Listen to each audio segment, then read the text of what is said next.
En el capítulo 10 de Juan, Jesús se describe a sí mismo no como un asalariado, sino como el buen pastor. El asalariado era alguien que traías a quien le pagabas la hora, pero no tenía ningún interés personal en las ovejas. De manera que a la primera señal de problemas, cuando el animal devorador venía o el ladrón venía, el asalariado se daba la vuelta y corría. Pero lo que Jesús está diciendo es: yo no soy así con mis ovejas, porque soy el buen pastor. Los yo soy de Jesús registrados en el Evangelio de Juan no se centran en lo que otros pensaban acerca de él. Más bien, los pronunciamientos de nuestro Salvador revelan su propia comprensión de sí mismo como deidad, incluyendo su relación salvadora para con el mundo. Bienvenido a Renovando tu Mente con el Dr. R.C. Sproul, mientras continuamos con la serie Cómo conocer a Cristo, los Yo Soy de Jesús. Visita nuestra página web renovandotumente.org, donde podrás solicitar gratuitamente una guía de estudio para tu edificación personal o para usarla en grupos pequeños. Jesús es el pastor del pueblo de Dios. Pero por muy reconfortante que sea esa afirmación, también señala una línea divisoria. Están los que se encuentran bajo el cuidado de Cristo y los que no. A diferencia de un asalariado, el buen pastor defiende a sus ovejas hasta la muerte. Pasemos ahora al salón de clases una vez más a escuchar al Dr. R.C. Sproul mientras examina a Jesús como aquel que entregó su vida por su rebaño, la Iglesia. Una vez más vamos a continuar con nuestra serie sobre los Yo Soy de Jesús, y en nuestra última sesión vimos a Jesús pronunciar Yo soy la puerta, en el que habló de la puerta del redil o la puerta a la vida eterna, a la casa del Padre. Mencioné en esa sesión que ese dicho fue en respuesta a la reacción contra Jesús sanando al hombre que nació ciego, y que en ese mismo discurso Jesús se llama a sí mismo el buen pastor. Mencioné que podemos distinguir entre la declaración yo soy la puerta del redil y yo soy el buen pastor, pero están unidas como parte del mismo discurso que Jesús tuvo con su pueblo. Antes de que veamos ahora el yo soy el buen pastor, permítanme hacer un último comentario sobre su declaración yo soy la puerta, porque vimos que al final de ese momento de su conversación él dijo: si alguno entra por mí será salvo. Él habla de la salvación en referencia a que él es la entrada o el portal o la puerta. Y solo quería llamar su atención de regreso a Romanos capítulo 5, después de que Pablo pasa por su exposición del Evangelio y de la doctrina de la justificación por la fe. Cuando Pablo luego pasa al capítulo 5 de Romanos, habla de las consecuencias o los beneficios de nuestra justificación. ¿Qué es lo que Cristo ha ganado para su pueblo en su obra al justificarnos? Leemos en el capítulo 5 de Romanos estas palabras: por tanto, habiendo sido justificados por la fe, tenemos paz para con Dios por medio de nuestro Señor Jesucristo. Este es el primer beneficio, que hemos sido reconciliados con Dios. La separación ha terminado. No hay más conflicto entre nosotros y Dios. Tenemos paz debido a nuestra justificación. Luego, el segundo beneficio que el apóstol menciona es este: por medio de quien, es decir, por medio de Jesús, también hemos obtenido entrada por la fe a esta gracia en la cual estamos firmes. Por tanto, la palabra que Pablo usa allí para describir lo que Cristo ha ganado para nosotros es entrada al Padre. Eso es lo que Jesús tiene presente aquí cuando habla de que Él es la puerta. La puerta es un punto de entrada. Si quiero entrar a mi casa, no me meto por la ventana a menos que haya perdido mi llave o algo así. Por lo general, si ves a alguien entrando por la ventana de una casa, llamas a la policía porque crees que es un ladrón.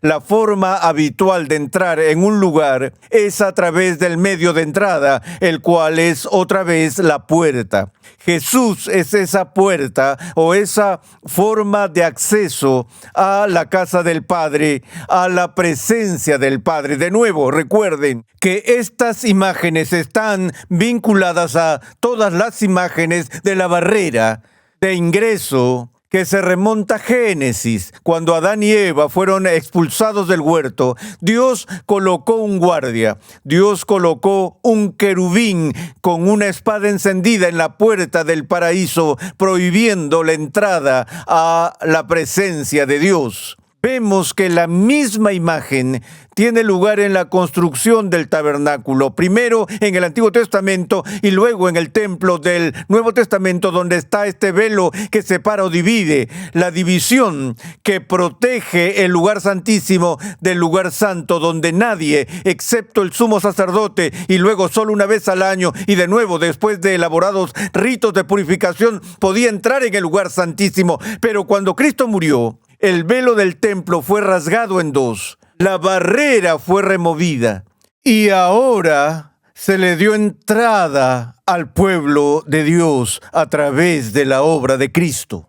Él fue la puerta que da paso tras la barrera. Él era la puerta al santuario interior.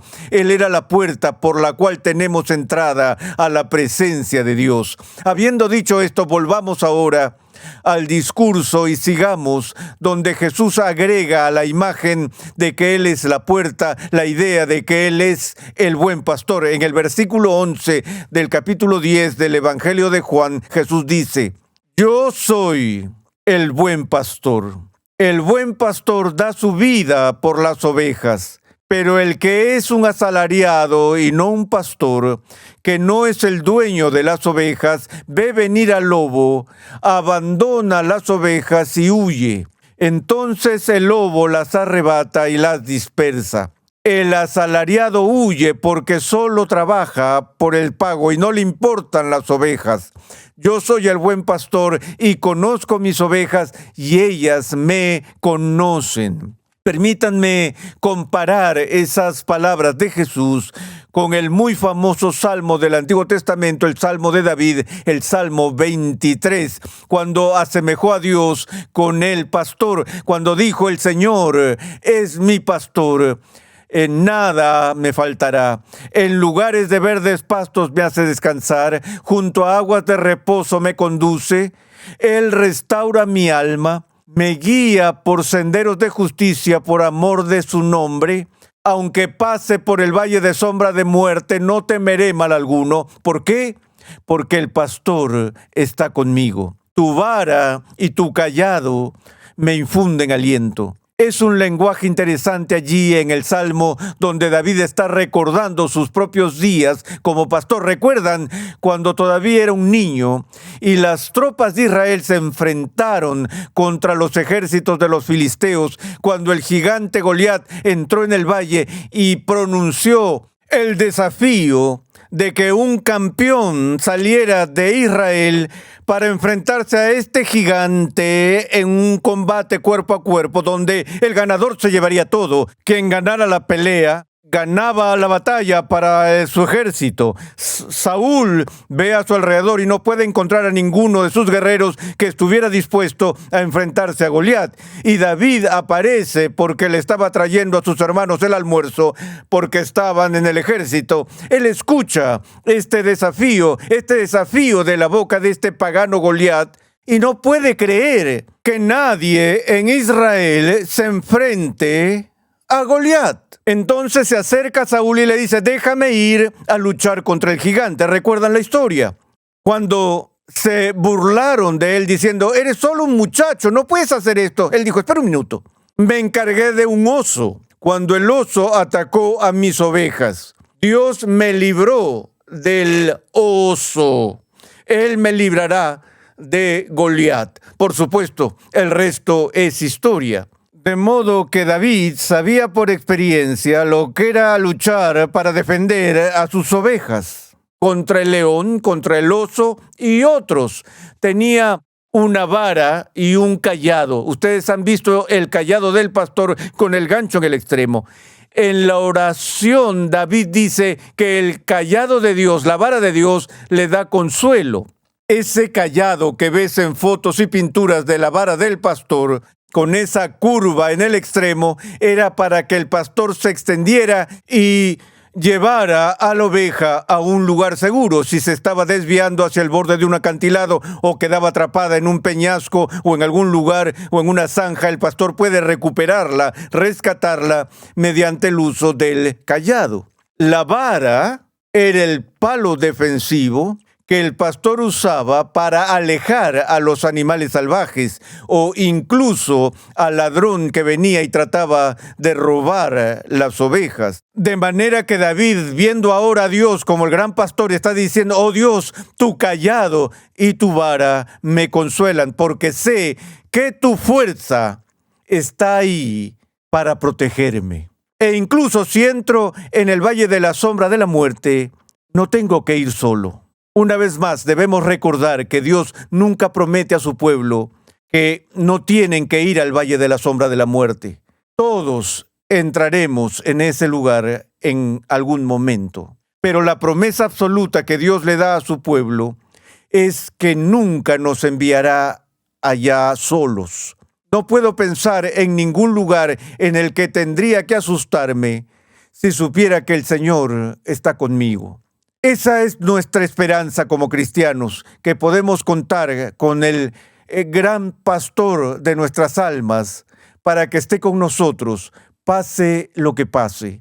¡Qué maravillosa metáfora es esta! ¡Qué realidad tan maravillosa que David, que es, como dije, el rey pastor y el que anticipa la venida del unigénito Hijo, que es la encarnación del pastor divino, la encarnación de aquel que David celebra en el Salmo 23, aquel que ciertamente es el buen pastor. Volvamos ahora al texto de Juan y veámoslo de nuevo. Estamos en el principio cuando Jesús dice: yo soy el buen pastor da su vida por las ovejas. Noten que lo primero que hace aquí es que contrasta al buen pastor del asalariado. La diferencia es esta: el buen pastor era dueño de las ovejas eran suyas, obtenía su propio sustento personal de las ovejas.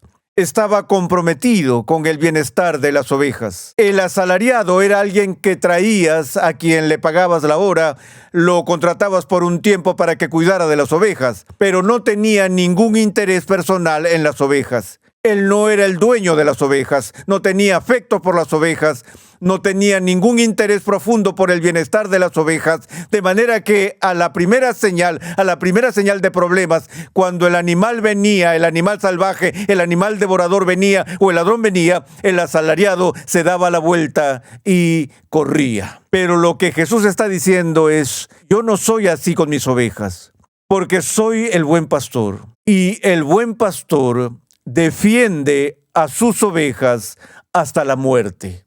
Jesús dice aquí, anticipando la cruz: yo doy mi vida por mis ovejas. Esta no es la primera ni la única vez que Jesús usa ese lenguaje en el Nuevo Testamento. De nuevo, en otra parte él deja claro que cuando él, como el buen pastor, da su vida por sus ovejas, él deja muy claro que nadie le está quitando su vida a él.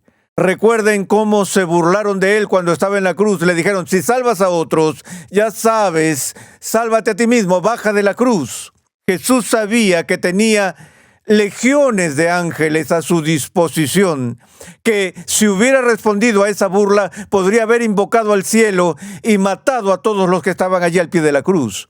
Pero entonces no habría mantenido su llamado. No habría hecho lo que fue llamado a hacer, no habría tenido que morir. Recuerden la ocasión cuando enviaron a todos los guardias para llevárselo, para capturarlo, y no estaba listo.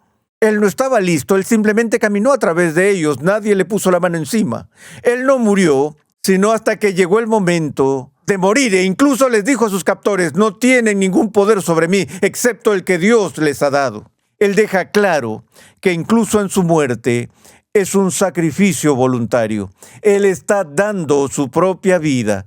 ¿Por qué? No para su propio beneficio, sino para el de sus ovejas. Sus ovejas son las que Dios el Padre le ha dado a él. Él dijo: las conozco por su nombre, y ellas me conocen. Ellas reconocen mi voz. De nuevo, Jesús usa esa declaración más de una vez en el Nuevo Testamento, incluso cuando está en el juicio por su vida ante Poncio Pilato, y Pilato le pregunta si pretende ser un rey. Jesús le dijo: por esto vine al mundo, para dar testimonio de la verdad. Y todos los que son de la verdad me escuchan. Mis ovejas saben quién soy. Mis ovejas responden a mi voz. Mis ovejas, que son mi posesión, son las que el Padre me ha dado, y por eso me siguen, porque doy mi vida por ellas. Y él dijo: pero el que es un asalariado y no un pastor, que no es el dueño de las ovejas, ve venir al lobo, abandona las ovejas y huye. Entonces el lobo las arrebata y las dispersa. El asalariado huye porque solo trabaja por el pago y no le importan las ovejas. Yo soy el buen pastor y conozco mis ovejas, y ellas me conocen, al igual que el Padre me conoce y yo conozco al Padre, y doy mi vida por las ovejas. Tengo otras ovejas que no son de este redil.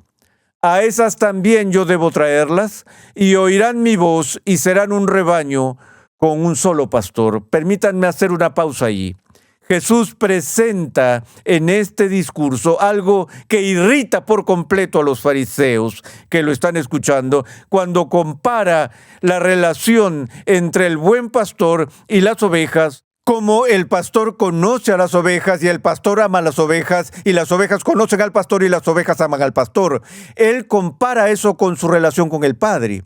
El Padre me conoce, así como el buen pastor conoce a sus ovejas, y yo conozco al Padre.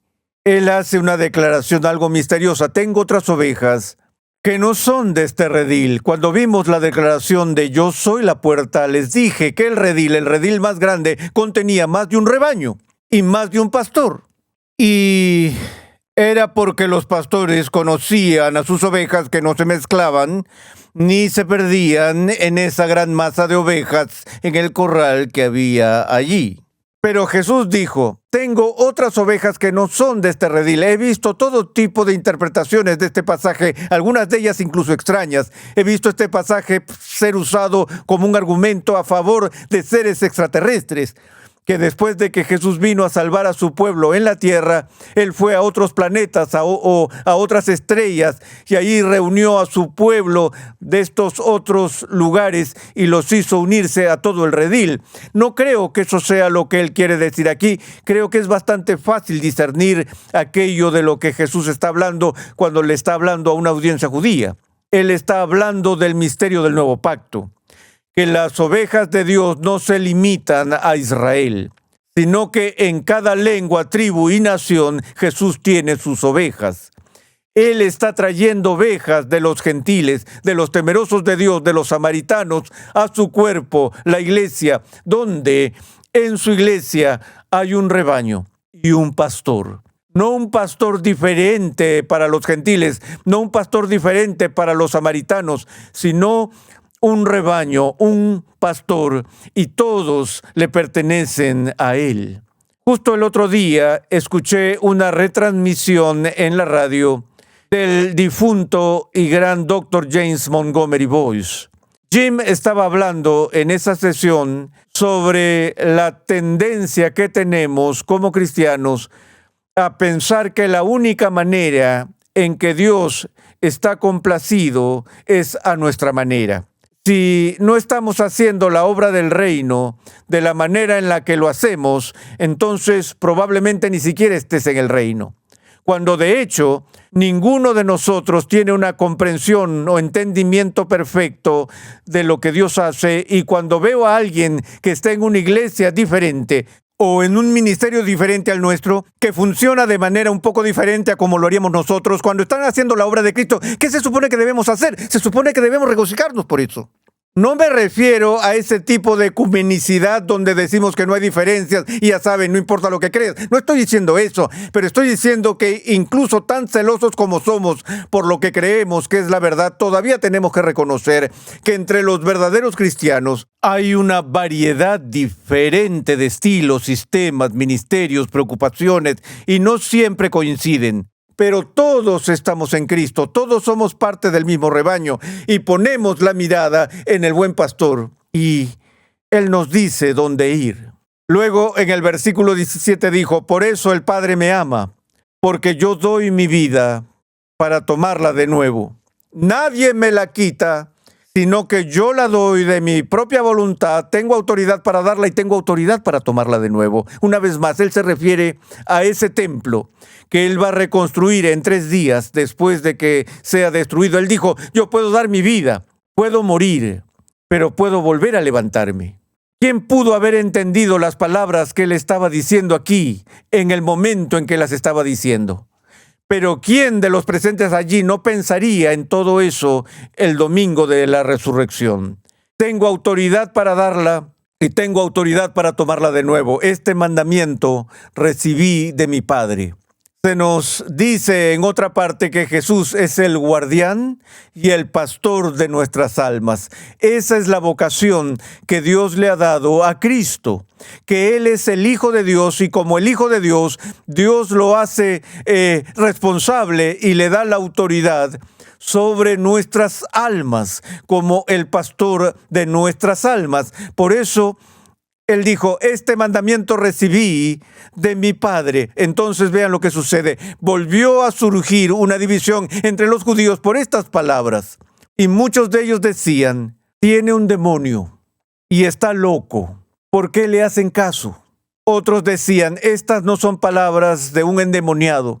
¿Puede acaso un demonio abrir los ojos de los ciegos? Buena forma de pensar. El diablo no tiene ese poder. Ellos dijeron, espere un minuto.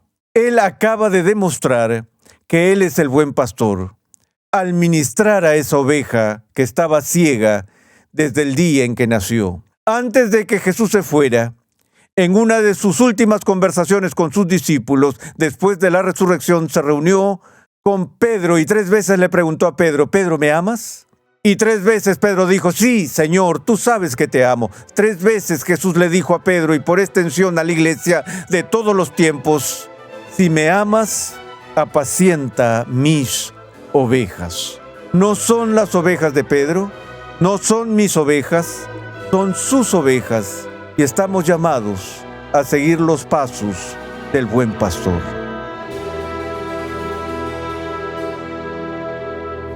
Cuando Jesús afirmó ser el pastor del pueblo de Dios, suscitó controversia entre los fariseos.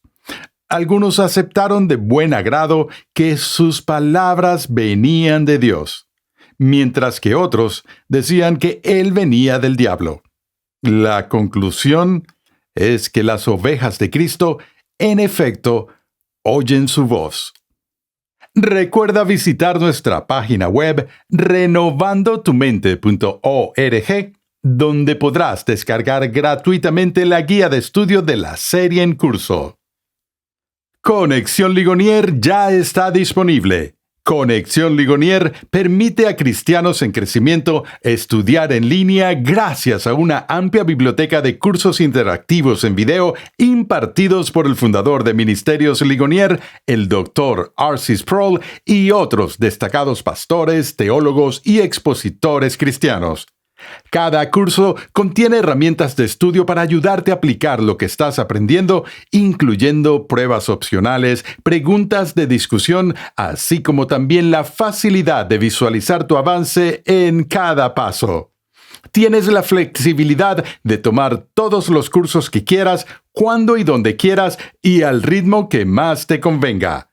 Para más información, visita conexionligonier.com. El corazón de la esperanza de la fe cristiana es la esperanza de la resurrección a la vida eterna en la presencia de Dios. En el siguiente episodio de Renovando tu Mente, R.C. Sproul nos recuerda que esta esperanza está arraigada en la realidad histórica de la propia resurrección de Jesús. Escucha un avance de nuestro próximo programa. Una de las razones por las que los cristianos del siglo I estaban tan dispuestos a sufrir el martirio era porque estaban absolutamente convencidos de la resurrección. Estaban convencidos de que la muerte no era la dimensión final. Renovando tu Mente es una producción de los Ministerios Ligonier, la confraternidad de enseñanza fundada por el Dr. R.C. Sproul. Nuestra misión, pasión y propósito es ayudar a las personas a crecer en su conocimiento de Dios y su santidad. Nuestra programación es posible gracias al generoso apoyo en oración y financiero de cristianos alrededor del mundo. Para hacer tu donación, por favor visita nuestra página web renovandotumente.org. Te invitamos a escuchar nuestro siguiente episodio y a unirte a nuestra gran comunidad virtual en las redes sociales.